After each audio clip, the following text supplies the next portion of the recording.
Okay. Okay.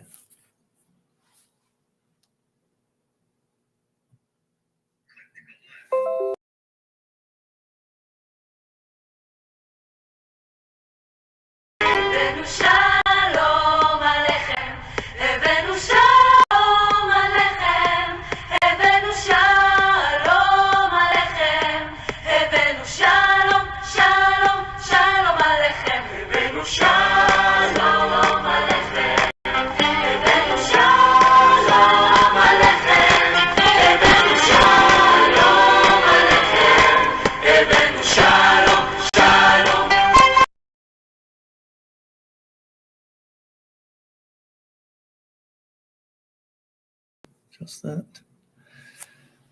Good evening, everyone. Thank you for joining.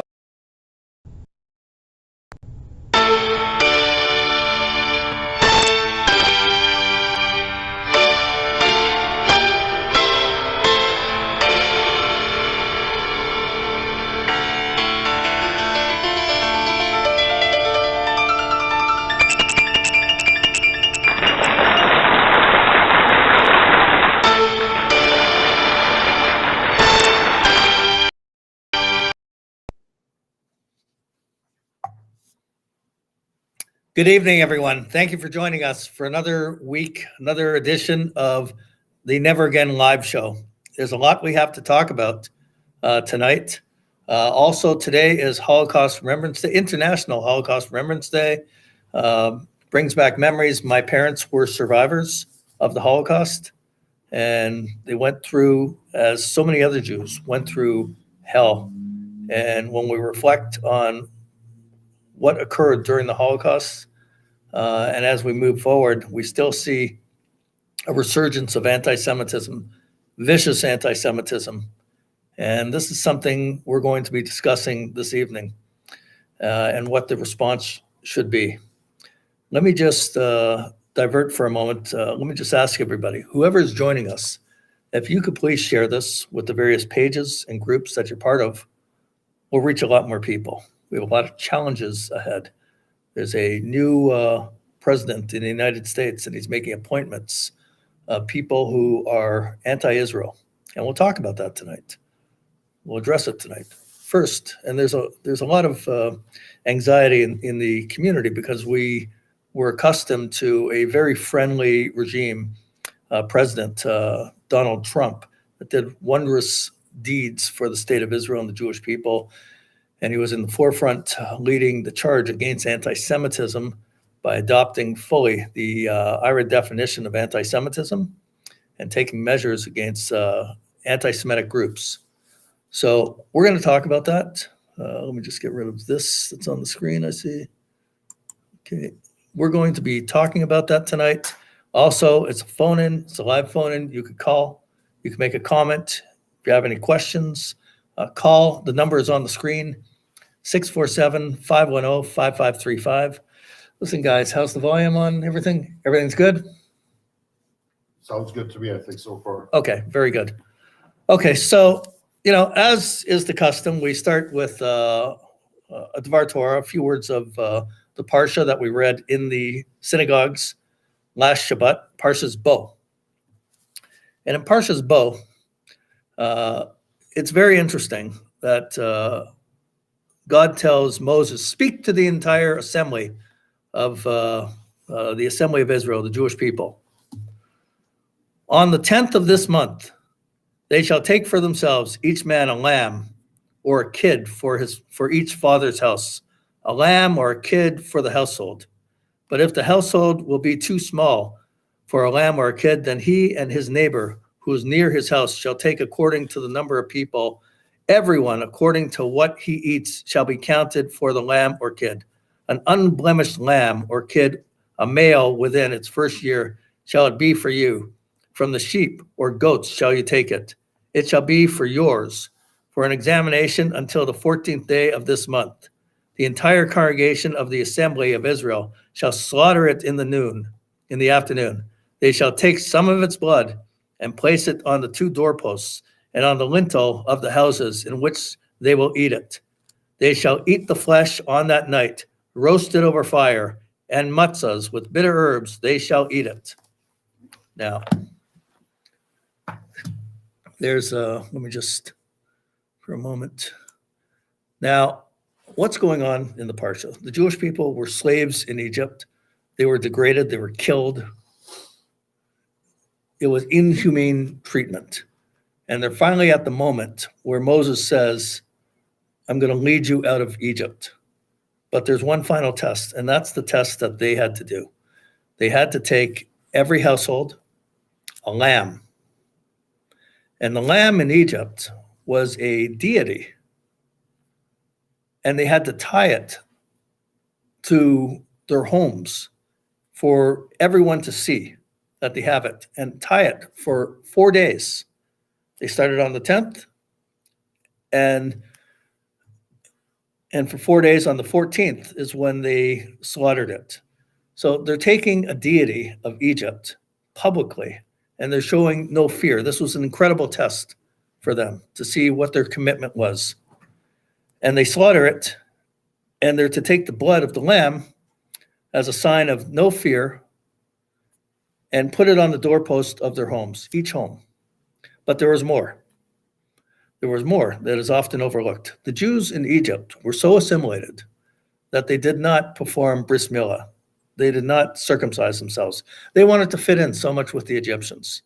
The Egyptians weren't, therefore the Jewish people did not want to. Similarly, during the story of Hanukkah, many Jews who became Hellenists, they cast off every trace of Jewish identity, and they were not being circumcised. So the other part of the test was that, and the question is, why 4 days? Because why did they have to wait 4 days? One of the reasons is that also on the 10th, the Jewish males circumcised themselves. And on the 4th day, when they took the blood and put it on the doorpost, they mixed the blood from the circumcisions with the blood of the lamb. And that mix of blood they put on the doorpost to show they were not afraid anymore. And they were standing up for their faith completely. This was the zenith of bitochim, faith. And that's what we need today. We need, because we're surrounded by so many enemies, and we'll get into that. But we must have bitochon. That's the story of the Exodus of Egypt. Before the Jews left Egypt, before the parting of the Red Sea, and all that, they had to demonstrate their unwavering commitment. And they demonstrated that.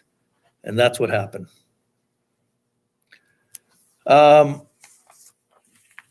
There's a lot of talk about, in the Jewish community, unfortunately, there's a wrong debate going on. It should be a no-brainer that everybody accepts the IHRA definition of anti-Semitism.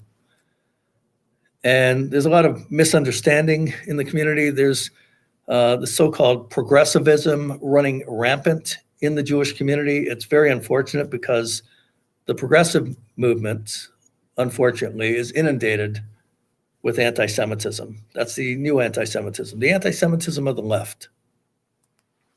And so there's the revival of the Canadian Jewish News. And they have an online presence now. They were out of business, I think, for just over a year. And now they're back in business. And they have an online presence on Facebook and probably some other media, social media. And they have what is called on Facebook CJN Lounge. On CJN Lounge, they are allowing BDS people who support groups, who support the Intifada. The Intifada is not fun and games. These BDS individuals are being allowed by the CJN to post BDS, to make BDS postings, not just comments, on the CJN Lounge, their Facebook page. If you point out on this page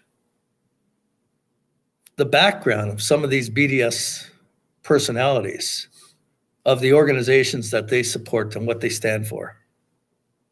Without swearing, just the facts, you will be banned and censored from the CJN page.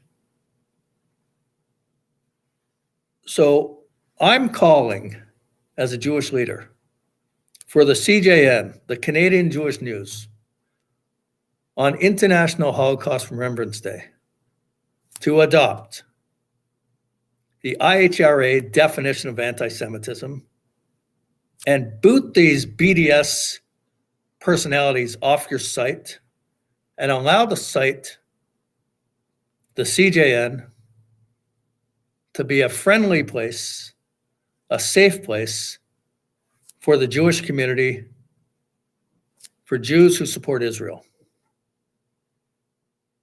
Anything short of that is a farce, is a legitimization of the BDS. I shouldn't have to say it. The CJN years ago, the only kind of controversy I know about the Canadian Jewish News years ago was that in their advertising, they would allow non-kosher businesses to advertise in the paper. And they could argue, somebody is against that. Their argument was, well, these are advertising dollars. That's an argument. Today, it's not that. Today, they're allowing BDS to post. And again, I want to emphasize, I'm not talking about making comments about articles on the site. I'm talking about BDS being allowed to post BDS articles on the CJN site. Now, we have a little video that we want to show about the Palestinian Authority because, you have CJA and B'nai B'rith and the Wiedenfeld Center. They're working very hard, lobbying government officials to adopt on many different levels the IRA definition of anti-Semitism. They're having a lot of success. They're doing tremendous work. But unfortunately, you have groups like the New Israel Fund and other so-called progressive groups that have spoken out against it. Certainly J Street has spoken out against IRA definition of anti-Semitism. These organizations actually share a common cause with some of the BDS organizations, unfortunately, tragically. But while we try to define IRA and try and make it palatable for everyone, we lose focus. And I want to bring things into focus. Just the other day, the PA, official news agency, they talked about the Holocaust. And they spread vile anti-Semitism. We have people who monitor the PA regularly for their anti-Semitism. And unfortunately, to mark International Holocaust Remembrance Day, they spread anti-Semitism to say that the Zionists were responsible for Hitler. Could you imagine saying the Jews were responsible for Hitler and deserved it? Our doctor in the studio, hopefully he could share this video. And هذه الحلقة بعنوان تولي هتلر الحكم في ألمانيا، وفي الحقيقة سنتحدث عن الفترات الحساسة جدا بين 1929 إلى 1935، وهي الفترة التي تراجعت فيها الصهيونية وكادت تنتهي وتختفي. وبدأت التحضيرات للحرب العالمية الثانية في أوروبا، وهي الفترة التي دفعت فيها الحركة الصهيونية ثمن مؤامراتها وفاتورة خبثها هناك في الدول الأوروبية.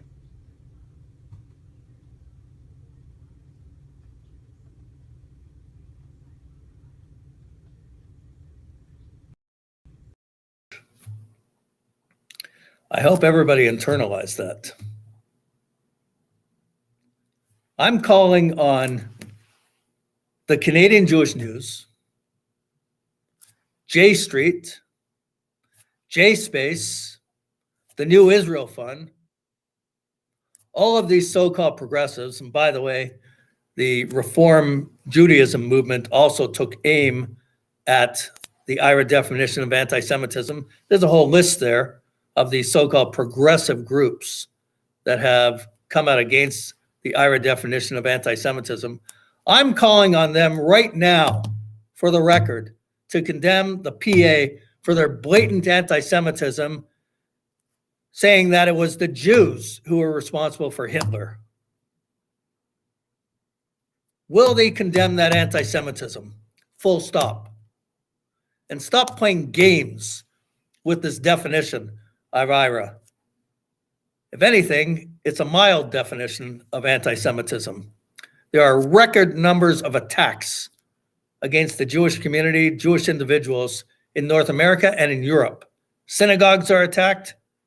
Just the other week in Montreal, a synagogue was attacked by a BDS person who spray painted swastikas and wanted to burn it down.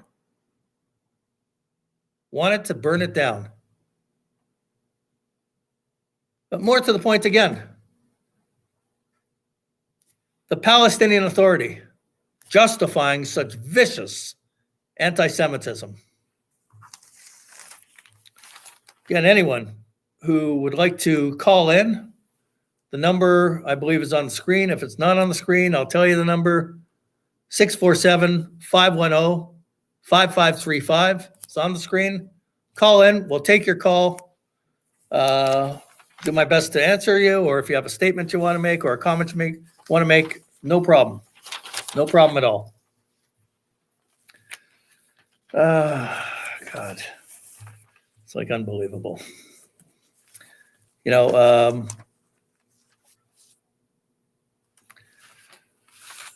Joe Biden, the president of the United States, it's just about a week already. He's making all kinds of appointments, all kinds of executive orders in record time. He appointed Congresswoman Barbara Lee to be the chair of the Foreign Affairs Subcommittee. That's an important position. Now, we have a picture of Barbara Lee, who was an invited speaker at the Muslims for Palestine organization in the United States. This organization calls openly for the destruction of Israel. They call for an intifada in North America. They absolutely support the intifada against Israel there, inside Israel. And we have our picture. If our doctor in the studio could show the picture of the gala dinner.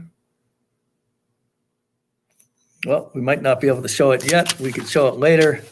But let me just also point it out that J Street took notice of Barbara Lee, and they said, Mazel Tov, a hearty congratulations to our friend. We look forward to continuing to work with you to ensure robust funding for diplomacy and essential assistance around the world. Now, Barbara Lee, as a congresswoman, has voted repeatedly to condemn efforts, to oppose efforts for the government to adopt the IRA definition of anti-Semitism, to condemn the BDS as anti-Semitic. She supports the BDS, and that's a pick by Biden. There's another pick.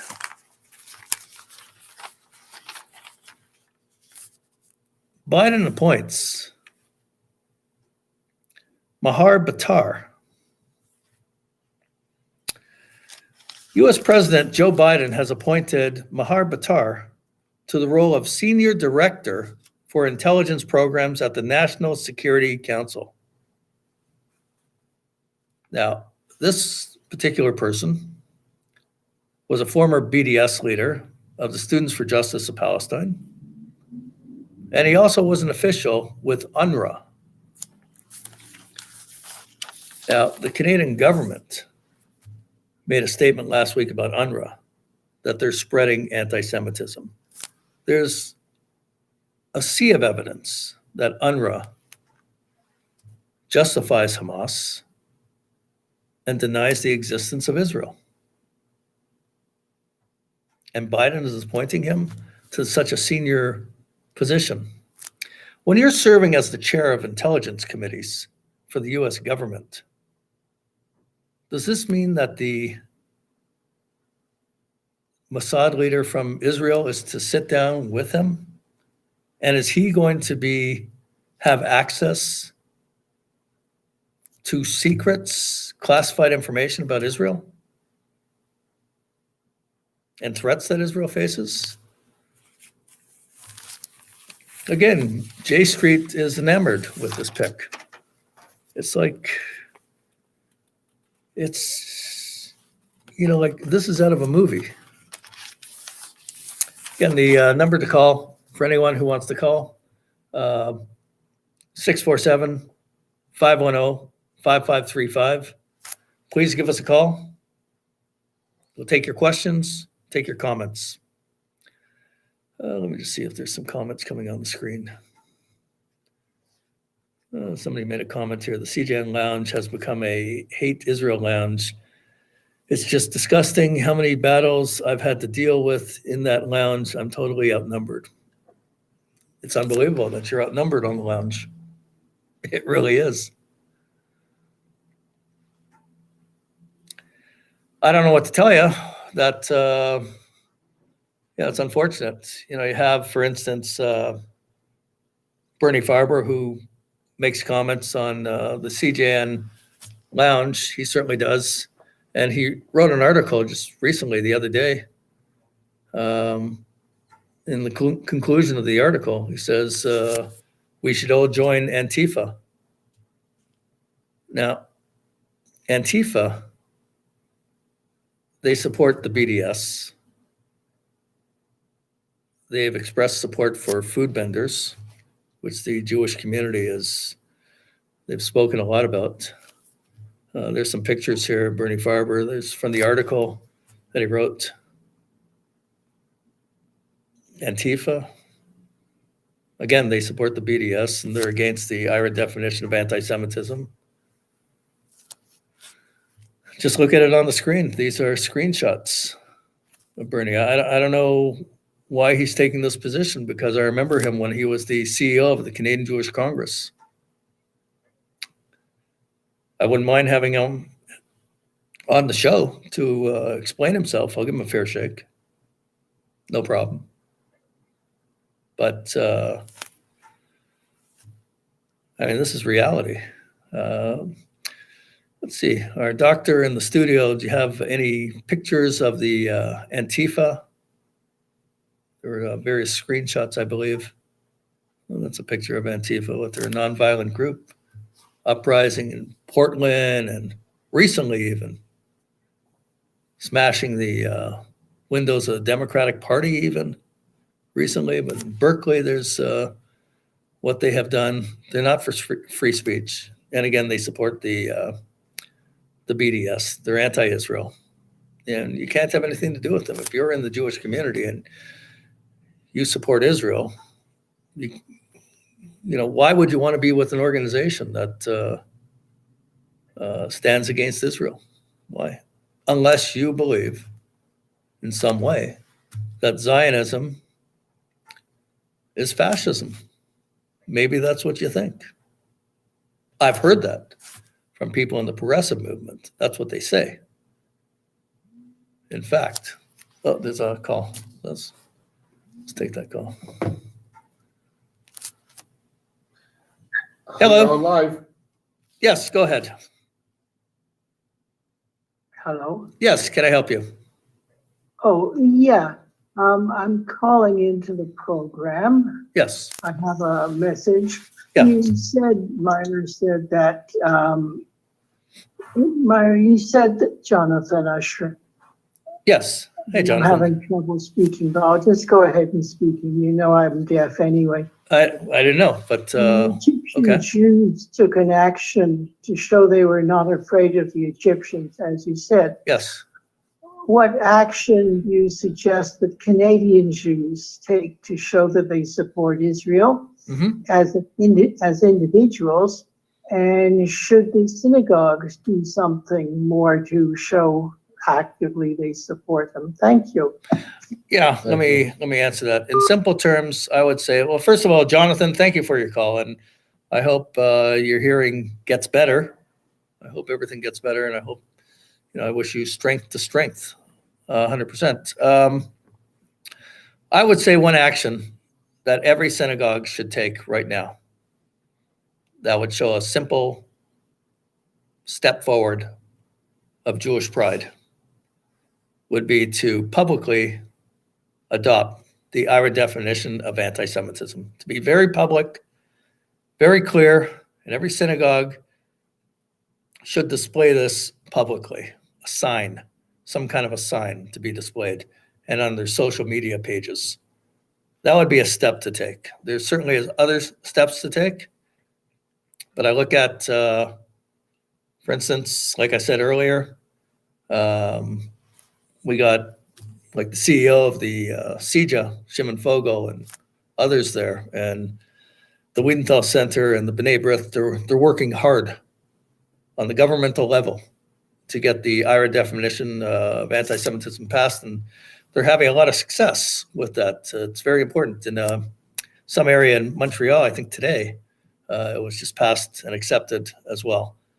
We need to get it passed on the campuses, and we're running into a little bit of resistance from within our own, from the New Israel Fund, from the Reform Movement, from J-Space. Bernie Farber put out a statement the other day, in fact, saying that he doesn't think it would be a good idea to adopt the IRA definition of anti-Semitism into Canadian law, though we have other tools available. But that's a very troubling statement that he made. I find it deeply troubling. I like to go with the official position of the Jewish community to speak to government officials and get this passed, get this recognized. And there is a momentum there, and let's get it done, and let's not kid ourselves. And like we pointed out earlier with the video of the PA justifying Hitler, and these people are quiet, hey, let Bernie Farber condemn the PA for this. Okay, let that happen. Let J Street, J Space, New Israel Fund, this whole progressive gang condemn the PA and take them on. I was watching the other day a debate that occurred a few years ago in London, England. It was a debate about the status of Jerusalem. This was shortly after President Donald Trump recognized Jerusalem as the capital of Israel and moved the embassy to Jerusalem from Tel Aviv. So there was a program, and they had former Prime Minister of Israel on the program, Ehud Olmert, and a lawyer from Israel on as well, on defending the Israeli position. And you had some BDS personalities and a British politician as well, Jack Straw. And so the BDS side and Jack Straw, they were against Jerusalem being recognized as the capital of Israel. And Ehud Olmert was going into detail as a former prime minister that he believed he was close to making a deal with Mahmoud Abbas, with the PA.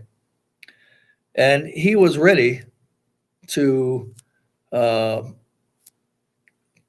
make an agreement based on the 67 Green Line and have West Jerusalem as the capital of Israel. He said this in the debate.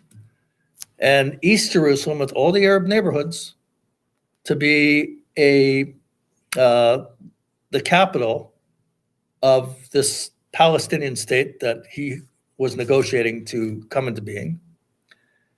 And the story. And the Holy Basin to have an international committee to decide the fate, and nobody would lay sovereignty. No group would lay sovereignty on it. This is what he was proposing when he was prime minister, the official position, and that Israel, on the other side of the green line, would be the Jewish state.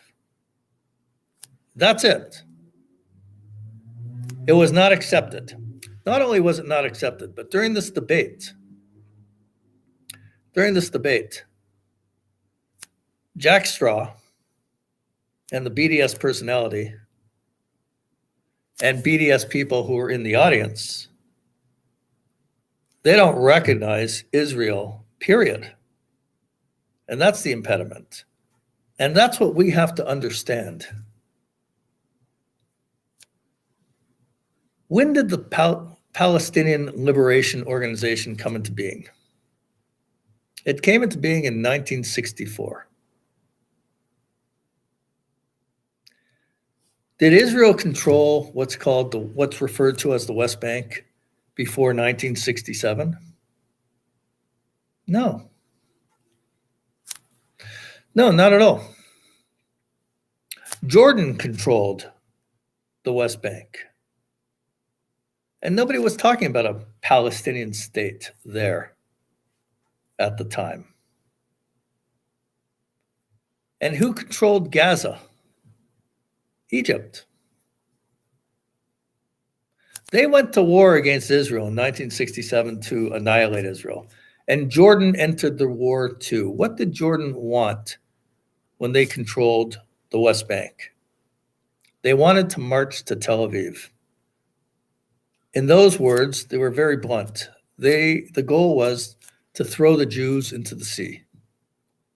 They lost. Israel won.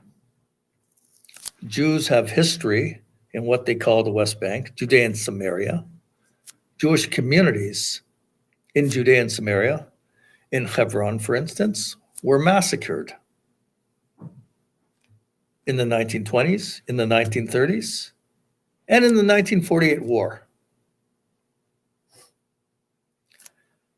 In the 67 war, when Israel won and entered into Judea and Samaria, Jews were ecstatic that maybe they're returning to their homes where they were driven out from. But they wanted to make a deal with the Arab countries. It was rejected. The three no's, the conference that happened in Sudan. No recognition of Israel, no negotiations, no peace. Today, Sudan recognizes Israel and has a peace deal with Israel. And it's very good. A good Jew should support peace with Israel and its Arab neighboring countries, and should not advocate lies against Israel, should not advocate for the annihilation of Israel, should not justify these organizations that promote the Intifada. The CJN is creating great damage in the Jewish community, the new incarnation of the CJN. I'm not sure who's running it right now. But I want CJA, B'nai B'rith, and the Simon Wiesenthal Center to take note of the CJN Lounge and to not grant the CJN the legitimacy in the Jewish community that they crave, unless they repair the damage. I could care less if I'm allowed to post on their site or not post on their site. I have no interest in that.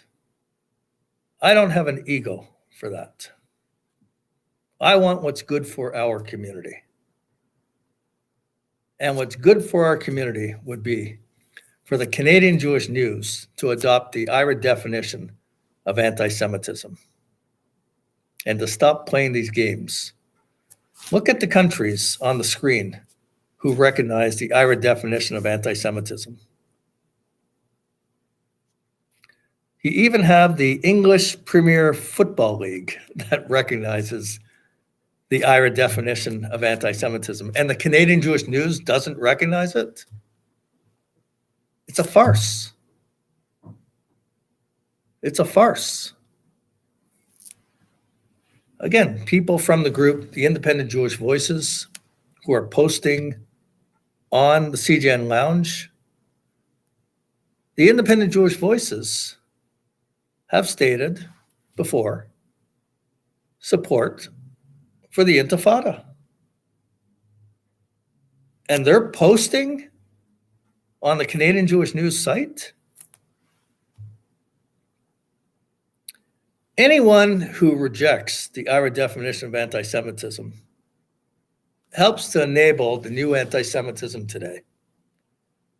I say that sadly, that people in our community have adopted that position. They're not smart. They think they are. They think they're elitists. Hardly. They don't do justice for the Jewish community. Let's see what kind of messages we have here.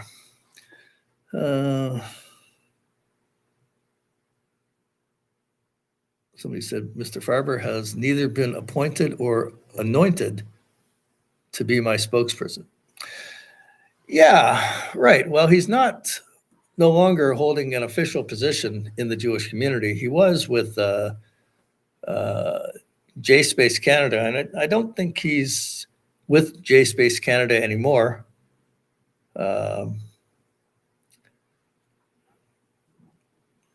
Here's another comment. I wrote Avi about CGN, never heard back. He wrote Avi. I'm not sure which Avi you're talking about, Stephen. Not sure which Avi you're talking about. If you hear me, just let me know what Avi you're referring to. Jews have a long history of fighting fascism, of being Antifa. That's from Bernie Farber. I don't know. Like I said, my parents were Holocaust survivors, and I never heard the word Antifa from my parents. I never heard that. Oh, we got a call.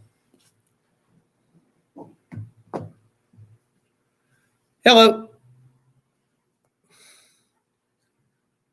Go ahead. Hello. Can we hear you? Hello. Yes. My name is Ilya. Yes. Meir, just wanted to ask you a simple question. Certainly. Regarding CJN. Yes. Look, about 2 years ago, when in New York University there was an incident when Jewish kids were really offense, even beaten.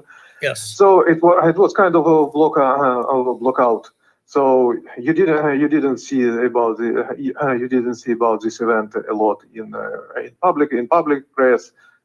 Here and there there were some clashes between Jews and Palestinian supporters, Right. and on this time, previous CGM said, guys, that it was this and that de facto Jewish students were offended and even beaten. Right. So on this 2 years ago, I got this news, real true news from this CGN. Right. Meir, my question. Nowadays, we have this new reincarnation of CGN. Right. I don't think that we will know the truth from this journal. My question: do we still have any Jewish press in Canada that can tell us truth if event like that, touch wood, but never ever, but if event like that may happen, and where from we can get to know about that? Well, you know what? Maybe they're actually more relevant because the access to social media now that, CJA, they send out regular news reports. Also, B'nai B'rith, they send out regular news reports as well. Not quite sure if it's as up to date from the Simon Wiesenthal Center, but generally speaking, they're keeping the community informed as well. It's a good question, but there's the Jewish Tribune is no longer, and the CGN no longer. There is there's another publication out of Winnipeg that's trying the J.ca. I'm not too sure if they're if it's a daily news publication. So can you please tell again what is this this media CA? No, the J.ca. J.ca. Yes. Okay. So I'm not too sure if they're as up to date on a daily basis, but they do keep the community somewhat informed right now. But that's really what's going on. The pretty sure the CJA has something called Canadian Jewish Views, where they have a podcast. I think it's weekly, where they address a lot of the issues. So you can check that out as well. It's quite informative. Okay, so I will try. Yes. Okay, thank you, Meir. Thank you. Bye-bye. Okay. Let's see. Just wanted to know. I mean, there was some video. I would have loved to show some. Not too sure Maybe that was a good time to do a moment of silence. if the doctor in the office has. Which video? Well, I don't know. If the doctor in the office has the video of UNRWA. No. Okay, I see that. All right. Well, listen, this being International Holocaust Remembrance Day, I would appreciate it, and I'm sure viewers also would appreciate this, if we had a moment of silence for all who were massacred by the Nazis. So please, just a moment of silence, minute.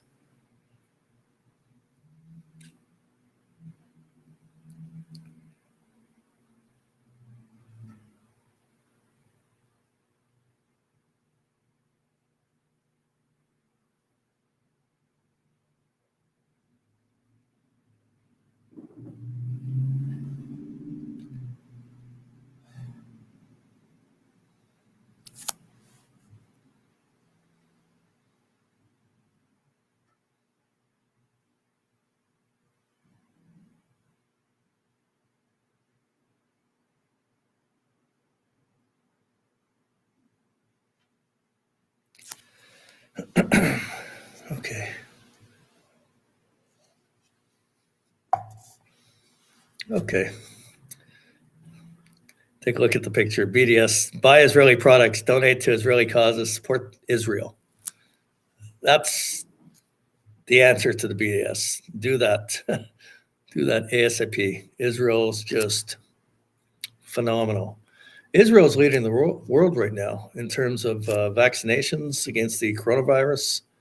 Hopefully, the Israeli society will be able to open.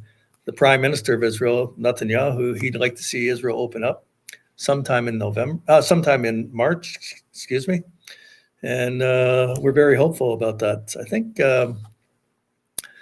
we have already just over 3 million Jews or citizens of Israel, Jews and Arabs, in fact, being vaccinated.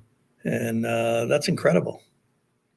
Population of Israel is close to 9 million. So, when you have about a third of the population, it's a couple of injections you need anyways. But the first injection, you have over 3 million right now. So that's positive. So, I mean, they're going quick. So Spoke to my cousin. She's in her early 40s. Yep. She got her second dose. Second dose already. My father, who's 78 with health issues, hasn't been called yet. Here. Right. So. Well, listen, it's amazing. Israel's going to hopefully be the example to the world of how to overcome this. It's impacting everyone. There's no question about it. Everyone has to deal with it in their own way. It's horrible, but there should be light at the end of the tunnel. Anyone else has any questions or concerns, you can call the number again. It's not on the screen right now, but I'll just tell you what it is. It's 647-510-5535. That's 647-510-5535. Please call. If you have any questions, concerns, call. I'll do my best to answer. Okay, so someone wrote here, I wrote Avi about CJN, never heard back. Avi Ben Lolo. Avi Ben Lolo was the former director of the Simon Wiesenthal Center. Well, maybe he'll get back to you hopefully soon, but I'm sure these people are aware of it. And we have to make sure that the Canadian Jewish News is not going to be a vehicle for the BDS. So far, it is, and we're determined to inform the community as much as we can. Definitely, no question about it. Last week, we highlighted some other officials from that President Joe Biden has appointed. Again, vicious anti-Israel people. Phone?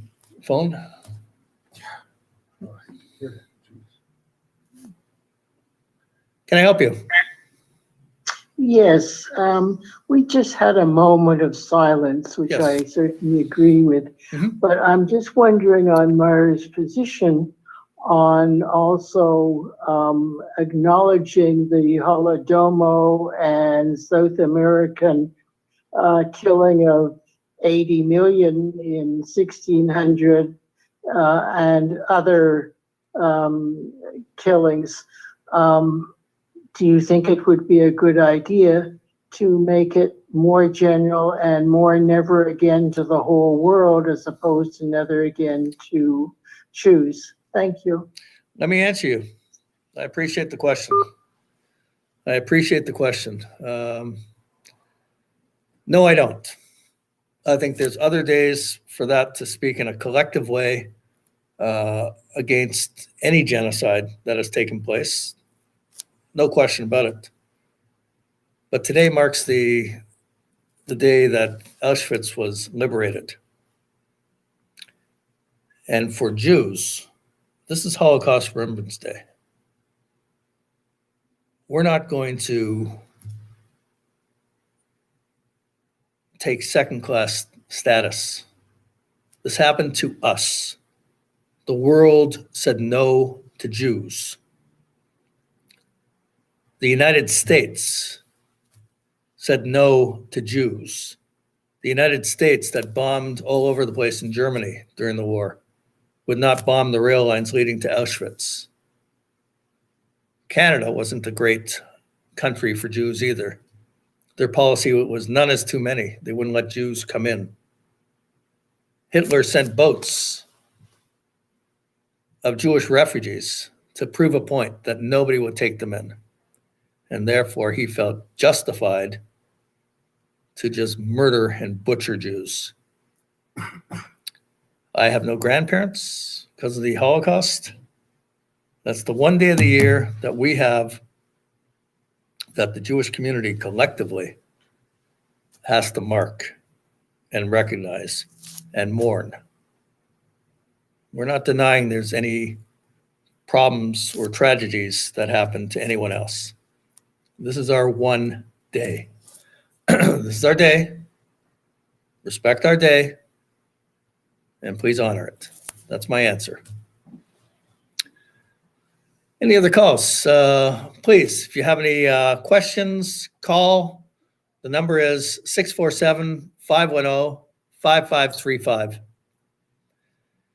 You know, again, I could go on and on and on about this point. And again, you know, being International Holocaust Remembrance Day and watching and reading so-called progressive Jews who are justifying these anti-Semitic BDS groups. When the PA says such vicious, vile, disgusting anti-Semitism justifying Hitler, and they're silent to condemn that and try and smile at their BDS buddies saying that they oppose the IRA definition of anti-Semitism, that is a Hillel Hashem. And I know Judaism. As I said from the Parsha, what the Jewish people did back then in Egypt, we need to show backbone. That's why we read it again and again and again. That's why we have a Pesach Seder every year to recount the story, we have to. And we have to take a lesson from the Torah and learn and take pride in it and show no fear and have faith. Bitachon, different than emunah. Bitachon is indestructible faith. And in the end, you really have no choice. Because your so-called progressive friends from the BDS, there is no foundation there. There is no truth there. There is no emet. Emet is a solid foundation, Hebrew for truth. Aleph, Mem, Tos, Tuf. It's all on one foundation. It's not sheker, scattered letters standing on one leg. This is solid. And Jews in Egypt, they realized how much they tried to assimilate. And they performed bris milah with the Korban Pesach. Because they said, they saw, it didn't matter anymore. It didn't matter. They hate us anyways. And when the Egyptians would ask, during that 4-day period of time, what are you doing with that lamb? And the Jews would say on the 14th day, we're going to slaughter it as a Korban Pesach. We're going to slaughter it. We're going to take your deity. We're going to slaughter it as we're not afraid of you. Show faith today. Show faith and stand up for Israel. Your Judaism here is weak, misguided. You don't even understand what anti-Semitism is. But in a minute, we could change that. We could change that. Well, let's just see. Got some messages here. The progressive Jews, as you call them, don't realize that Hitler would not have seen them any differently than conservative Jews. A sad day. Well, the Jews in Germany, they thought they were more German than the Germans, more Catholic than the Pope, and Hitler went after them. It's another message here. Remembering my late father-in-law, Jack Shalom Weinberger, Saul of Nassau, Poland, who survived persecution in Mauthausen concentration camp. Absolutely. Remember them all. My father seeing kids being thrown out of windows by Nazis and being used as target practice. That's how much they hate us, anti-Semites. I hunted Nazi war criminals here in Canada. I hunted them. I also testified before the Duchesne Commission. Gave evidence. I flew in witnesses to testify as well with me against Nazi war criminals. I know that subject. We hunted them. We hunted them and let them know that they were being hunted.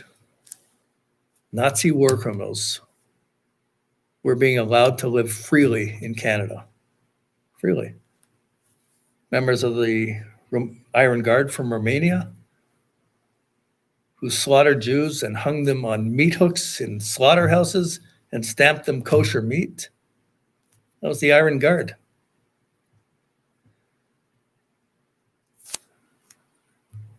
And from Slovakia, we had members of the Hlinka Slovak People's Party and the Hlinka Guard living in Canada, in Toronto.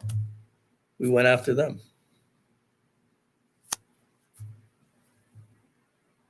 From the Ustashi in Croatia.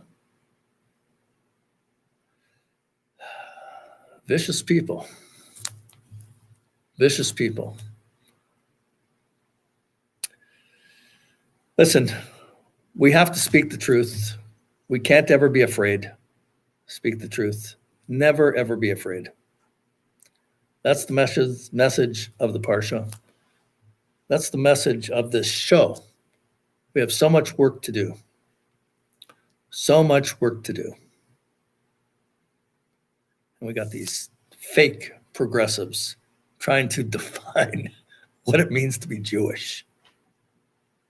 They're going to tell us what it means to be Jewish. I got news for you, progressives. There's a resurgence going on in the state of Israel. Jewish identity, strong, very strong. Especially in the Orthodox community, growing at such a rate. It's a change from when Israel came into being, when their identity was stripped from them because of anti-Semitism and the Nazis. There's a revival going on. And Jews are falling in love with their identity. And that's what I'm calling on everyone who's watching the show. Show some pride. Get back to the basics. And don't fall for the nonsense. How sweet they try to make this progressive movement. They don't even accept the definition of anti-Semitism. And they're going to lecture us what it means to be Jewish. That's anti-Semitism. Okay, so it's 8:30. If anyone wants to call right now, you could call. Other than that, we'll sign off. I want to thank everyone for joining us. Again, we'll be with you next week. We'll have a lot to talk about. Is there? Nope. There isn't. Okay, great. Okay, so we're going to sign off. Thank you very much for joining us. Please share this. Please donate. And please donate as well. Thank you Next year very in much. Jerusalem. Amen.